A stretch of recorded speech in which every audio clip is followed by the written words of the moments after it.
अब हम बात करेंगे आशीष कुकरेजा से, होम स्पाई के हैं, और उनसे जरा आइडिया लेंगे कि एक्चुअली में वो क्या सोचते हैं 2025 के बारे में। Ashish sir, thank you very much समय देने के लिए, अच्छा लग रहा है आपसे बातचीत करके। 2024 के मुकाबले 2025 कैसे जाएगा सर?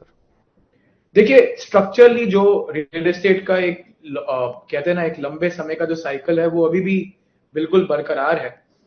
थोड़े थोड़े बम्प्स जरूर आते हैं किसी भी एसेट क्लास में, बट जो एक सिक्लिकल जो एक मूवमेंट दिख रही है सेक्टर में वो 2025 में भी आगे बढ़ेगी।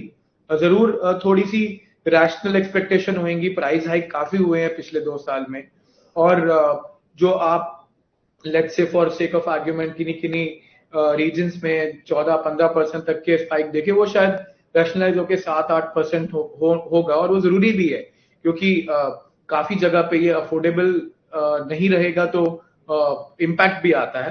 तो आई थिंक आप ये मान के चलिए कि 2025 में आपको 8 से 10% इन गुड एरियाज आपको प्राइस हाइक देखने को मिलेंगे। मैं एक चीज और ऐड करना चाहूंगा डिम्पी जी, क्योंकि रेंटल यील्ड्स भी बढ़ते हुए दिख रहे हैं, तो जिस करके जो एंड यूजर डिमांड है वो भी और अग्रेसिव होगा और इन्वेस्टर इंटरेस्ट भी रिन्यू होगा। आशीष भाई, किस सेगमेंट में अच्छी ग्रोथ देखें? कॉमर्शियल्स में, रेसिडेंशियल्स में, वर्क स्पेस के अंदर, को लिविंग के अंदर, फ्लैक्स स्पेस के अंदर, किसके अंदर अच्छी ग्रोथ दिखेगी? देखिए, दोनों जगह इंटरेस्ट काफी स्ट्रांग है, क्योंकि कमर्शियल में भी आप देखिए थोड़ा सप्लाई और डिमांड का मिसमैच रहा, जिस करके रेंटल यील्ड स्ट्रांग रहे हैं। और बस एक ही बात है कि अब सब रीजन्स में इंफ्रास्ट्रक्चर डेवलपमेंट स्ट्रांग है, कनेक्टिविटी बढ़ रही है, तो ऑप्शंस भी खुल रहे हैं कमर्शियल स्पेसेस के लिए। तो वो थोड़ा चेक में तो है, लेकिन अच्छे एरियाज में जरूर डिमांड स्ट्रांग है। लेकिन रेजिडेंशियल में जो आपने रेंट की बात करी, उसकी बहुत तेजी से बढ़ोतरी हुई है, क्योंकि वहां पे लोग एडजस्ट नहीं करना चाहते, स्कूल डिस्ट्रिक्ट्स के पास रहना चाहते हैं और कनेक्टिविटी सेंट्रल लोकेशंस चाहते हैं। तो लिमिटेड सप्लाई एंड जो आपके रेडी टू मूव अपार्टमेंट्स है, लिमिटेड सप्लाई होने की वजह से आई थिंक रेजिडेंशियल में आपको जो रिटर्न्स हैं वो थोड़े ज्यादा देखने को मिलेंगे। आशीष, एक लास्ट क्वेश्चन और है। अगर मान लीजिए एक सेकंड होम बनाना हो, इंडिया से बाहर बनाना कितनी समझदारी है? क्योंकि ग्लोबली हम कनेक्टेड हैं, ऑस्ट्रेलिया है, दुबई है, यूके है, यूएस है, न्यूजीलैंड है, कई ऐसी कंट्रीज हैं जहां पे आजकल लोग माइग्रेट होते हैं।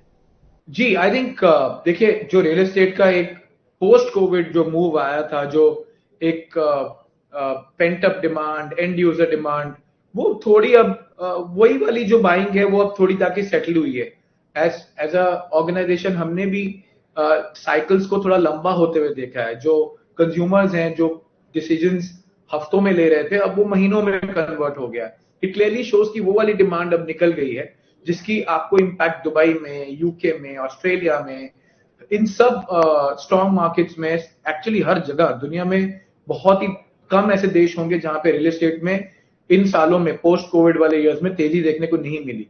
अब वो डिमांड थोड़ी सेटल हो गई है, तो मुझे लगता है कि हर जगह आपको ऑलमोस्ट सिमिलर तरह का ट्रेजेक्टरी देखने को मिलेगा, अनलेस कोई ऑड वन आउट मार्केट है जो बिल्कुल बीटन डाउन था, बिल्कुल ही सोल्ड आउट था, और जैसे चाइना है, उन इन मार्केट्स में प्रोबेबली कोई नई एक रिन्यूड मूवमेंट बन सकती है। बट आई थिंक अदरवाइज ये सारी मार्केट्स एवरग्रीन है। Dubai definitely looks even now promising. बहुत बहुत शुक्रिया आशीष भाई, आपका भी थैंक यू वेरी मच। आपने भी हमारे लिए समय निकाला, अच्छा लगा आपसे बातचीत करके। तो